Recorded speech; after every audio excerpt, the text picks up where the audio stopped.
Hey folks, Brad with Secure IT 360 here. Wanted to talk to you really briefly about the different types of penetration testing services that are offered. I mean, obviously we offer these, but really this is more of, um, an education process for everyone else to understand what's available out there and when and why you might want to use each of these. So let's go ahead and dive right into it. I want to start out by just kind of covering a high level of what penetration testing is. I think that's an important level set for us. So, at a basic level, penetration testing is a combination of automated and manual tools and techniques that a real person will use to attempt to break into your environment or accomplish some other goal. For example, penetration testing is not vulnerability scanning, right? There are tools for that. There's generally not a person or manual process required to take place for vulnerability scans or for other types of scanning. Scanning, by its very definition, is an automated process by itself, right? It can be triggered by a person, but a person is not required for a successful scan. Whereas for a successful penetration test, a human being must be in front of it. So don't be fooled by tools, products, companies who are out there trying to sell you an automated daily, weekly, monthly penetration test from their cloud service. That's not a pen test, that's a scan. And so it might provide value, but that's not what we're talking about. So, generally speaking, a pen test is going to take the approach of a bad guy, right? A threat actor or a hacker, in other terms, is going to be trying to compromise your network, right? And usually from a particular position. I'm going to mention the whole black hat, gray hat, white box, black box thing.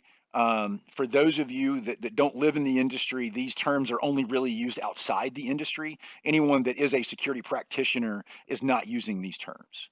So we don't like using them. There's too much um, room for interpretation in what they mean, and there's not very good, solid professional definitions that can be tied to them. But generally speaking, black box means I know nothing about your environment. Gray box means I know a little bit. And white box means that I have full permissions all the way inside your environment to do anything I want, including admin, blah, blah, blah. I can read source code. So that's at a high level what they're supposed to mean, but we don't use them. Um, Testing takes the form of two different things. First of all, it can be best effort, meaning that I'm going to do the best that I can in the time I have to accomplish the goal that we set forth. Or it can be comprehensive, like I will fully cover from beginning to end the engagement that we discussed. It's important to understand the difference, right? And we'll talk more about that shortly. So let's get into the most common kind of penetration testing, and we call it external network pen testing. The reason for that is we like to be specific because it tells everybody what they're really going to get. So we are looking at your network from an external perspective. So this is what someone in a foreign country that is, state sponsored, trying to attack your firm, this is what they would see, right? They're going to see your external IP addresses. They're going to see whatever mail system you use, maybe your phone system, some websites that are tied to your organization, stuff like that, right?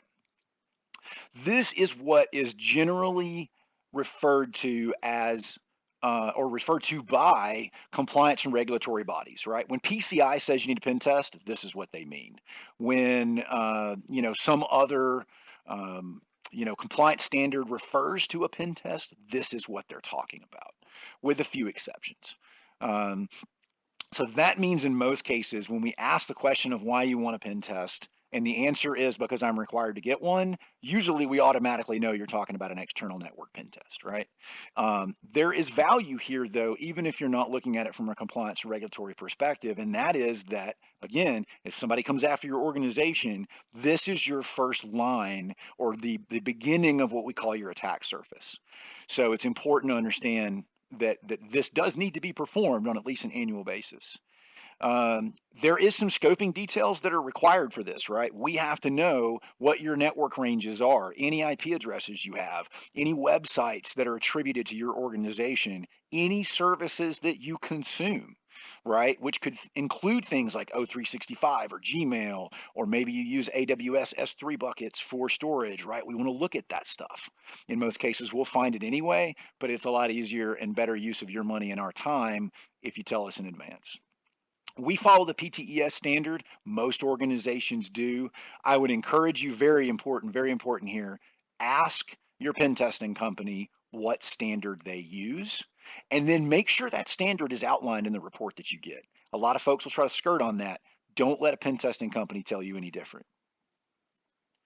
Let's talk about internal pen testing. So we call it internal network pen testing. That's a little bit of a misnomer, but the idea here is an attacker has gotten inside your network. What can they do, right? So we all know breaches are inevitable in a lot of cases.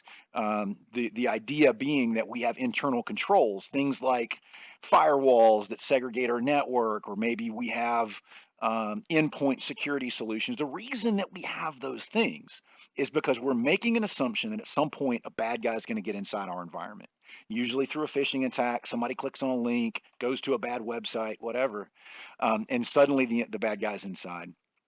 Our general goals in an internal pen test is to represent what a bad guy would do. Okay. We have two primary goals that we generally try to adhere to in an internal pen test, and that is privilege escalation. How can I become more highly privileged than I am now? And lateral movement. How can I go from where I am to somewhere else in your environment? That's what a bad guy is going to do. That's what we try to do. And really, we're asking a couple of questions of your technology stack, and it's important to understand what we're asking questions of. Will you stop the attacker, right? Will the tools that you have in place, the hundreds of millions of dollars that everybody spends every year in internal controls, will they stop an attacker? Will you detect an attacker? You can't always stop them, right? There's things like 0 days out there that we can't do anything about.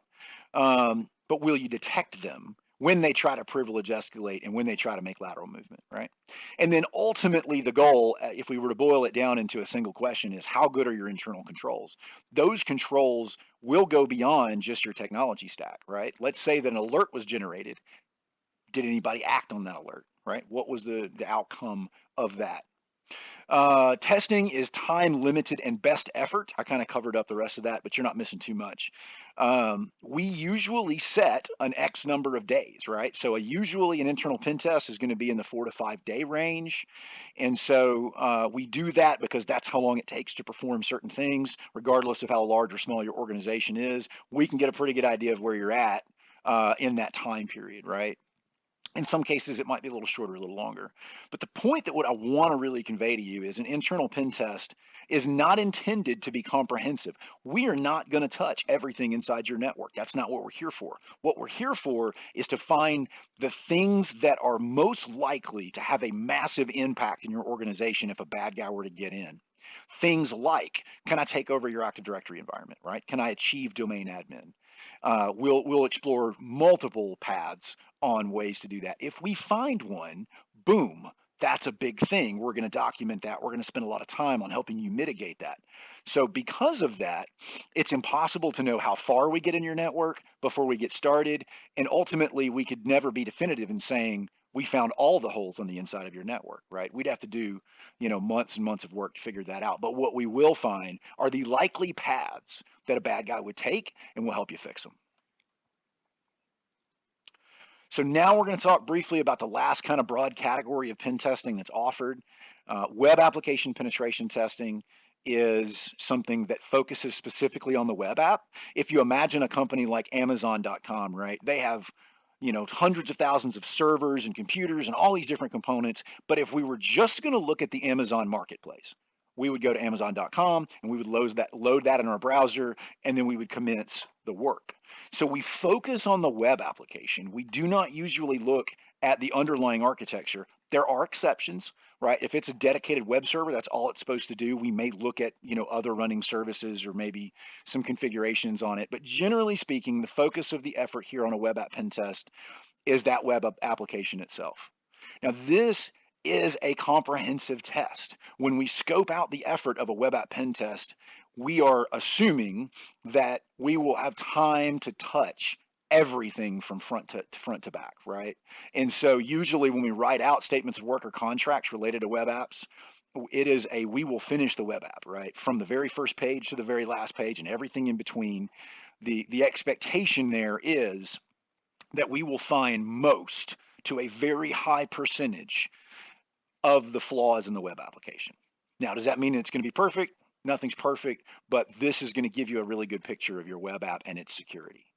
It also covers any APIs that are included in the functionality, the front end of the application, the back end logic is also tested, and any compromise of data, things of that nature, right? So those are the kind of things we'll be looking for web applications. Now, we also do other kinds of pen testing, and other firms do as well. Things like mobile app pen testing, things like custom pen testing for unique platforms. But generally speaking, these are the three different kinds of pen testing that you're going to run into. And I encourage you to spend a reasonable amount of time educating yourself on, how to get the most out of your money and how to make sure that you are truly getting a pen test by its definition. Of course, if you have any questions, you can always reach out to us and we'll be happy to walk you through it. Even if you don't use us, we just want to make sure you get what you pay for. All right, that's it. Have a great one.